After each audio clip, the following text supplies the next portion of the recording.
Was a fateful Christmas back in the year of 2014. A few weeks ago, I had just beaten Batman Arkham City because my uncle told me I can buy you either Lego Pirates of the Caribbean or Batman Arkham City, since I had played the demo for both and I liked both games and I had to make the toughest choice of my life. But I ended up choosing Batman, obviously, which led me to the peak game that is Arkham City.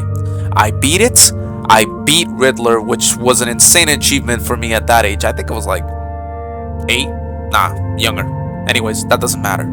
The point is, I loved it and I needed more. But since I was stupid back then and I didn't know how franchises or anything about gaming worked, I didn't know Arkham Asylum was before City and I didn't even know Arkham Asylum existed. So I asked my uncle to get me the new game. I want more Batman. And so, a few weeks later, when Christmas rolled around, he told my grandma, and my grandma got me Batman Arkham Origins.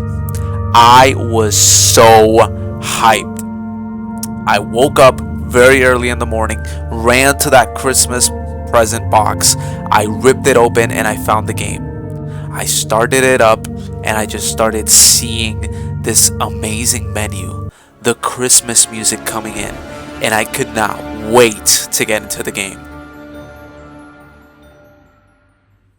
Now, I think this goes without saying, but I absolutely love the game. Despite the amount of times people just underchange this game just because it uses a lot of reused assets from Arkham City, I really loved this game's story as a child and I still do love it. I love the boss fights, I think everybody can agree with that. But this video is not specifically to talk about the main game.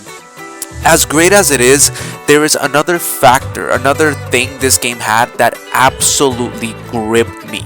It completely took over my mind as a child and still to this day.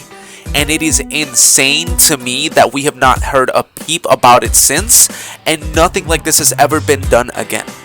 If you've played this game, you know I am obviously talking about Batman Arkham Origins Online.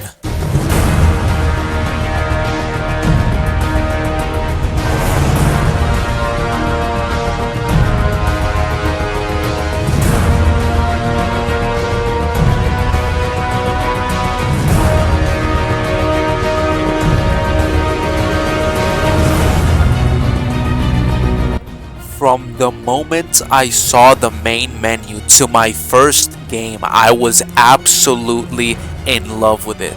There is literally, or at least to my knowledge, nothing like this. This is the first multiplayer game that lets you not only be Batman, but also be a thug during a Batman mission and feel the fear. Now granted, there are a lot of caveats to this. Obviously, since it's a multiplayer game, if the person playing Batman or Robin sucks and the person playing a thug is 1,000 hour tryhard with the heavy sniper rifle, I feel like Batman is going to be more scared of the thug, but you know what I mean. Even then, at its core, the idea is so novel, and playing the actual game is so damn fun. The whole game is basically, or at least the main mode, there is a side mode called Hunter Hunted, but nobody plays that. Nobody plays that. Nobody cares about that. It might as well just not exist. The whole game mode as a whole is basically a three-way gang fight between Joker's gang, Bane's gang, and Batman and Robin, the heroes. The two gangs' objectives usually vary from map to map. There is only 4 maps, which is the Wayne Chemical Plant, Blackgate Prison, Joker's Funhouse, and Wonder City.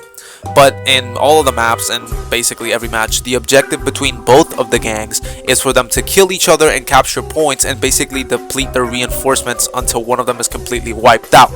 And the hero's objective is, as you can see that little bat symbol at the top where basically the whole objective bar is, that is the intimidation meter. As you take down thugs and you do basically like mission objectives, you fill up the intimidation, and if the heroes manage to fill it up completely, they win. The thing that is so fun about playing as a hero, other than the fact that you have basically the gameplay of the Batman Arkham series, which is just straight up the best gameplay for any superhero game ever, combined with, the world The fact that in order to actually win, the game tracks the ways you take down thugs. You can't just like how you just saw there, the inverted takedown. You can't just do that over and over again because it will fill up the intimidation less and less. And also, if Batman or Robin die, they lose intimidation. So again, it is a very high octane three-way gang fight between these three teams that is constantly evolving, and it's just so fun to play through. When it comes to the gangs themselves and playing as them, they are basically called elites. When it comes to the actual thugs themselves, they play identically between the two gangs. There is two main things that change between the teams you're playing as. First is the gadgets.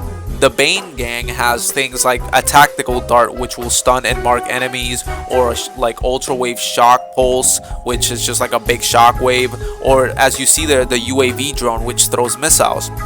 While the Joker gang has more wacky and crazy things like dual wielded nail guns, little like blimp that explodes, a little jack-in-the-box that is basically a mine, stuff like that. But what really separates the gangs is that little door that you see there that obviously I can't interact with because I'm not a thug. But the thugs can get to these doors basically through the midpoint of the match, and if they get there, they can call in their supervillain. Now, if you're Joker's gang, obviously you will call in Joker.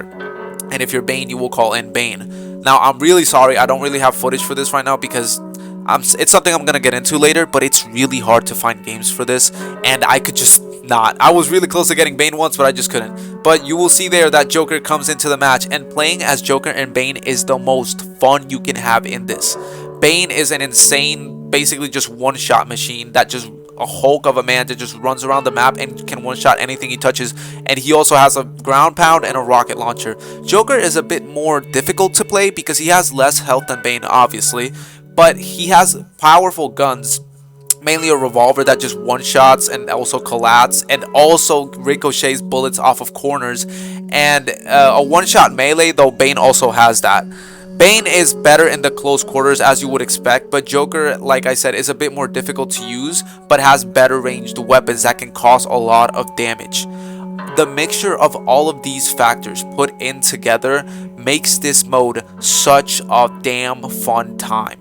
Especially if you can find friends. I unfortunately have not been able to because I don't really have friends that play this shit. But if I did, I would. And if you have any possible way to get this game on Steam, look up the Arkham Revival mod. I will leave a link to it in the description. Download it and play it. I recommend, if you want to find games, look for a Discord that can host them, or I personally use the Steam like channel. There's a Steam official like message channel for the online mode, and that's how I find my games. But this is a must play. However, I do have to talk about the issues because there are currently quite a few issues with the game. Not to a fault of its own, honestly. It's just the unluckiness of its situation. So if you know anything about this, you might know that the official servers for the mode were shut down like a few years ago. So when it comes to PlayStation or Xbox, there is no way to actually play them as far as I know. The only current way I know of playing this game is on PC with the Arkham Revival mod, which will give you basically custom servers. But here's where the issue comes, and you might have noticed it in that animation there. This game works on peer-to-peer connection, and it is not very good. The netcode for this game is very janky and very laggy, which means a lot of the time when you're playing with people overseas, the matches will not be fun because both of you will just be seeing basically completely different games. There's also the fact that since this game, WB didn't expect this game to get extremely popular, so it's not like it has the best balancing in the world, and there is quite a few issues with some gadget. You just saw Batman A posing right there. That's the type of jankiness I'm talking about.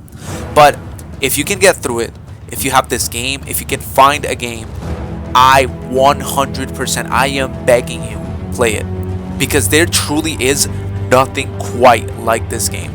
Despite the jankiness that comes with Arkham Origins and the jankiness that comes with the situation this online mode is tackling, it is worth it. It is such a fun thing to get into, and there truly is nothing like it.